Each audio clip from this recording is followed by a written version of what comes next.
What do we do when news of the day involves a sound we're not allowed to put on TV? Yeah, we find other ways to play the sound. Actually, no, it's more of a DIA needs to grow, which suggests it might have to undergo some construction on top of the construction. I've been around a lot of construction sites, and this is a construction site. Mount Blue Sky is the new name for the mountain that no longer honors a former Colorado governor. What about all the things around the mountain that still has his name? Our word of thanks allows you to help low-income families access baby essentials like diapers. And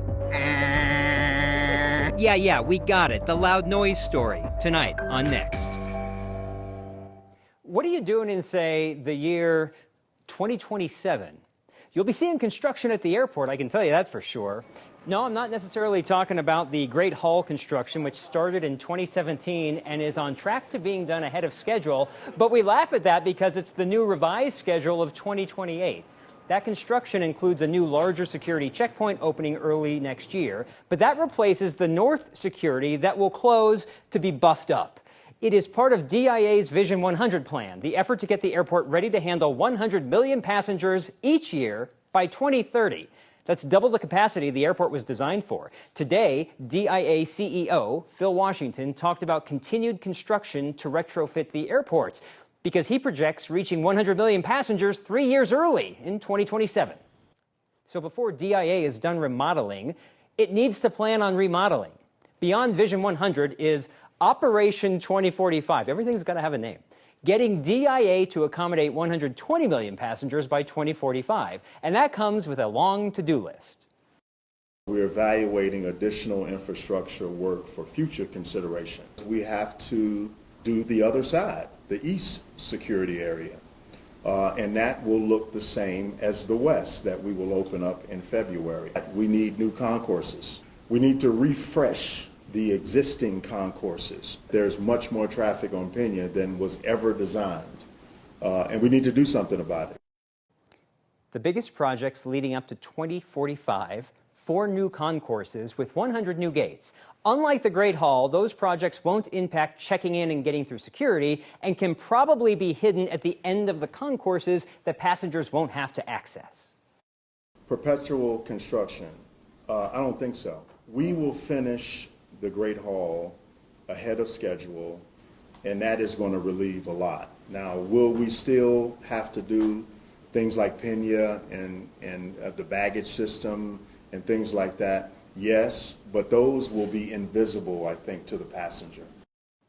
Again, ahead of schedule is the new revised schedule. Visible to the passengers are the TSA security lines. Washington said today he's working with TSA to get more staff to reduce wait times.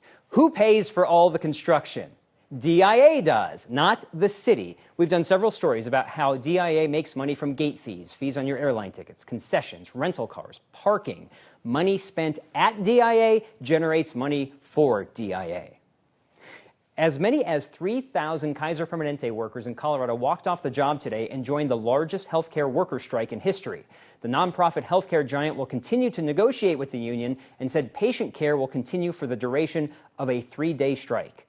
The workers striking in Colorado are with the Service Employees International Union, SEIU, representing positions like licensed practical nurses, medical assistants, and lab and pharmacy techs. They're just a small portion of the 75,000 union members going on strike in 5 states and Washington, D.C.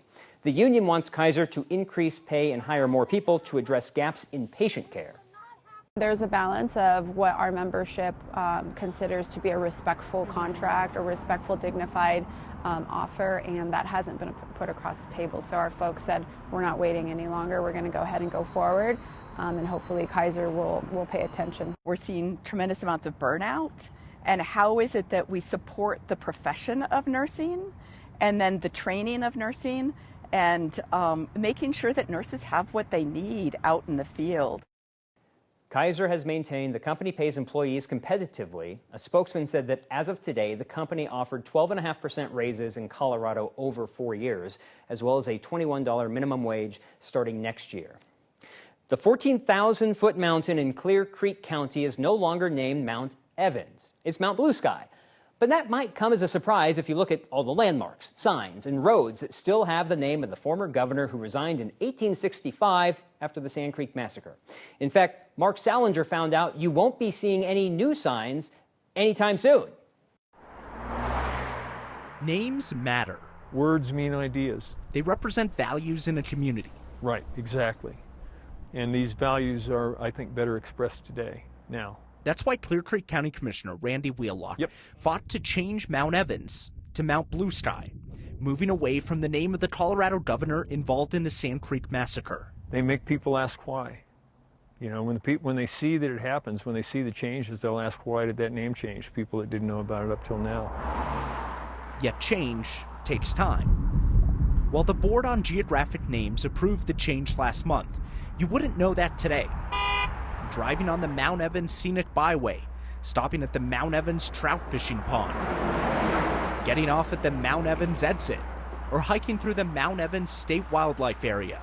And so there are all kinds of elements that will change over time as we figure out how to change them. While the name of the mountain has changed, none of the names around it have. Neither have the signs. So we will be changing those out. Right now, you will still see Mount Evans, but those will be changed out to Mount Blue Sky. Tamara Rawlinson with CDOT says it'll take at least another 3 months to fabricate and install the 17 signs they're responsible for in the area that say Mount Evans. So the fabrication process takes up to 45 to 60 days to make the signs in our sign shop. And then it takes us another 3 to 4 weeks to install them, and that is weather dependent. But CDOT isn't alone. Clear Creek County is responsible for some signs that'll take months to change. The Forest Service has other signs that could take until 2025 to install. The city of Denver even has signs at their mountain parks on the peak that they have to change. The easy stuff is going to be changing the road signs that change right now. Yet the hard part has nothing to do with the physical signs. It's educating everyone who drives by about why Mount Blue Sky has a new name. There are multiple places where we have work to do, but all of that are opportunities to teach ourselves and help other people begin to learn too. All right, so strap in and see if you can follow me on this. Right now, you drive on the Mount Evans Scenic Byway, past the Mount Evans Trout Fishing Pond, and through the Mount Evans State Wildlife Area to get to the top of Mount Blue Sky. Those are the official names still in place right now. Only the name of the mountain has changed. It's a whole other process to change all of those other names, Marshall, from Mount Evans to Mount Blue Sky. That'll take even longer. Let's hit it in reverse real quick. Like you're driving all these roads with different names. Right. You would think, like you have companies that change names. You have to change the station area. You have to change business. Like, come on, like do this all at once, right? Like, sure. What else has to change? Right now, just for all these places, you are talking with CDOT, the city of Denver and their mountain parks, Clear Creek County where the land is, the U.S. Forest Service who owns that land. All these different entities are trying to work together and figure it out, and it takes time. They are going to install one more sign, though, throughout the area, and that's going to be about the history of Mount Evans and Mount Blue Sky, why it was changed, again, going back to that education factor and all this. So not only do they have to change the signs, they're promising a new sign. Adding more signs. It's all about signs. We'll keep let's check the time when it's supposed to happen and when it does happen. We'll come back. You can call Congressman Ken Buck a lot of things, but don't you dare call him bipartisan. The Colorado Republican turned frequent TV commentator is hitting back at claims he teamed up with Democrats to oust Republican House Speaker Kevin McCarthy. Yesterday, House Democrats refused to bail out McCarthy as a small contingent of hard-right Republicans voted to kick him out of his leadership role. Buck was among just 8 Republicans who voted against McCarthy. It did not take long for the former speaker to accuse those holdouts of siding with Democrats because they didn't get their way during recent budget negotiations. Today, Buck took a break from his recent streak of appearances on MSNBC and CNN to defend his conservative status on Fox News. It's rich that Kevin McCarthy would suggest that conservatives like me and Andy Biggs and Matt Gaetz are working with the Democrats on something. When he needed to pass a debt ceiling bill, he went to President Biden, agreed to a number that was $200 billion more than he promised the Republican conference, and relied on Democrats to pass that debt ceiling bill. All right, hold the complaints. We'll get a bigger TV next time so you can see Buck the entire time. Republicans are expected to gather next week to nominate a new speaker from a handful of candidates, for which would be a swift process. It took Republicans, check notes, 15 rounds of voting to finally pick McCarthy earlier this year. A few years ago, your Word of Thanks donations raised $94,000 to make sure parents in need don't have to go without baby essentials, like diapers. But that need has not gone away. And this week, we have the opportunity to lend another helping hand. Kyle's on the road with this week's Word of Thanks. Thank you for being part of Next while I'm away. Colorado's largest diaper bank, WeCycle, has increased in size significantly over the last few years because of increasing need in the community. A few years back, they distributed 2 million diapers a year. This year, they're on track for 6 million diapers. Add to that 1,500 car seats and about 1,000 cribs, pack and plays, things like that, plus all the formula that they distribute to families. This week's Word of Thanks micro-giving campaign supports WeCycle as they now help families in close to 40 Colorado counties. I was thinking about them recently with the looming government shutdown and the potential for families to lose WIC benefits. That will be happening again in less than 45 days' time, so we have a chance to get ahead of that need by supporting WeCycle now. Scan the QR code on your screen or text the word THANKS to 303-871-1491 to join me in giving to WeCycle, because we know that the need for young families in Colorado isn't going away. Actually, no, it was more of a poo. My new favorite question is, what did it sound like? The sound of the federal government being early. And workers in Vail feel like they're getting fleeced in favor of the local sheep. That's next.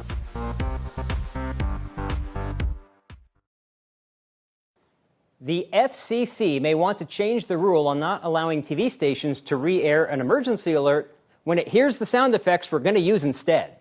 FEMA, part of the federal government, sent out a wireless emergency alert to all cell phones today as a test. And unfortunately for FEMA, it started the test early, setting a precedent for all other federal agencies to also move faster.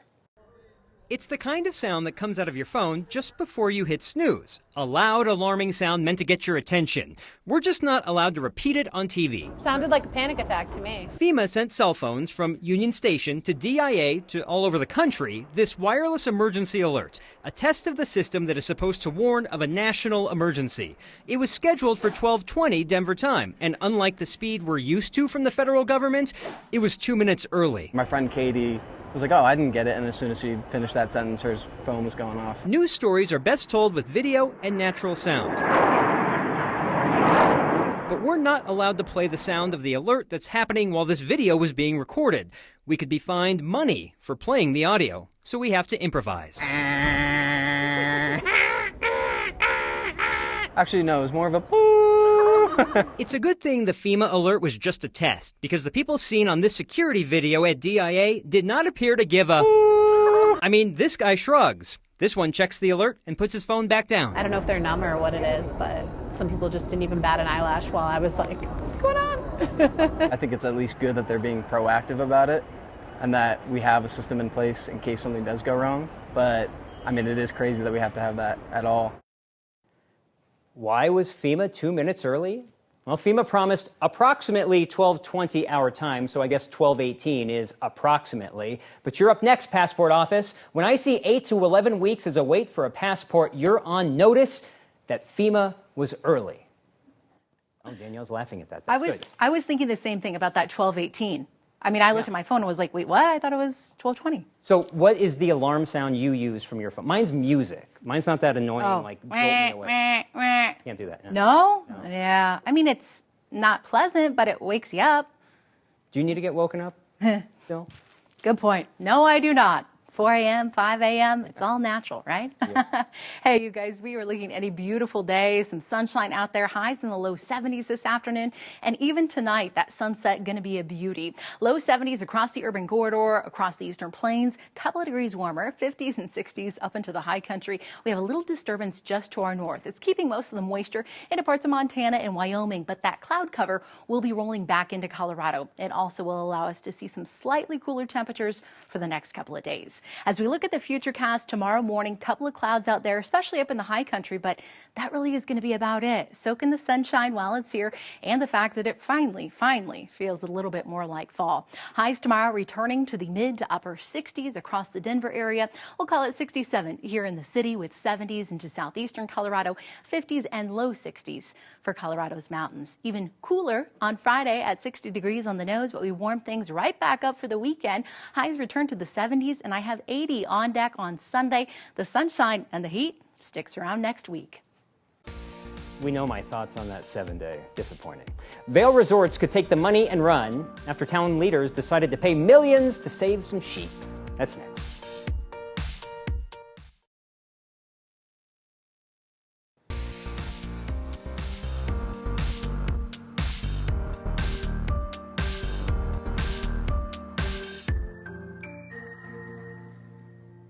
The property battle in Vail that pitted sheep against affordable housing has been decided in favor of the sheep.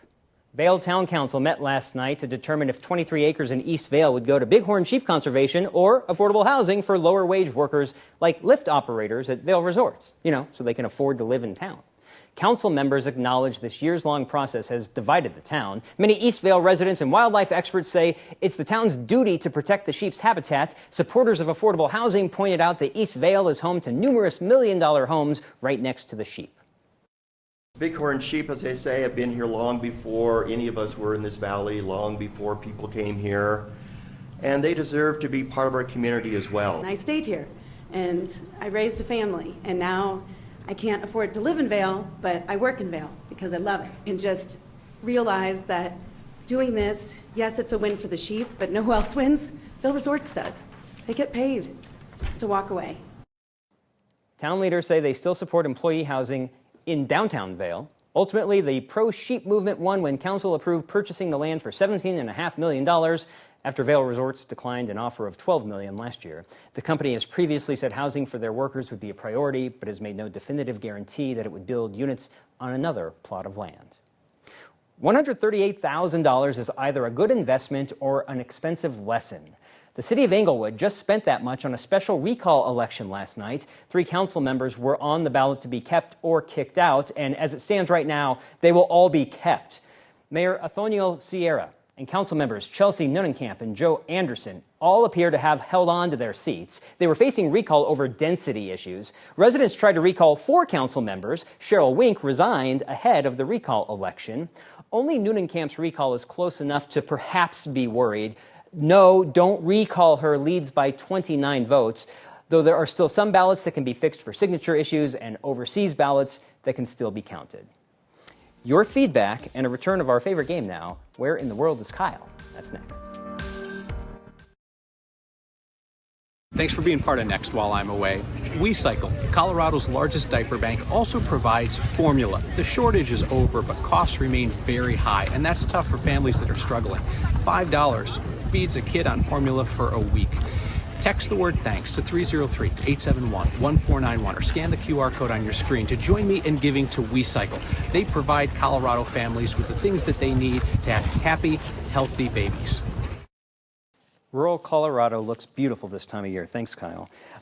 So feedback tonight, we're questioning why the name change for signs regarding Mount Evans will take time. It's government. When do they do anything fast? Well, later in the newscast, we talked about how they broke a record by going fast with today's WIA alert, which had some problems. We've heard from several people. Bruce, who lives in Northeast Colorado, said he didn't get it with Viero Cellular. There's a guide on 9news.com about how WIA works, and I believe the federal government's going to have to seek feedback from people who didn't get it or who had errors. So, Bruce, I hope to connect you with the federal government that maybe they'll get some feedback that can work next time for you.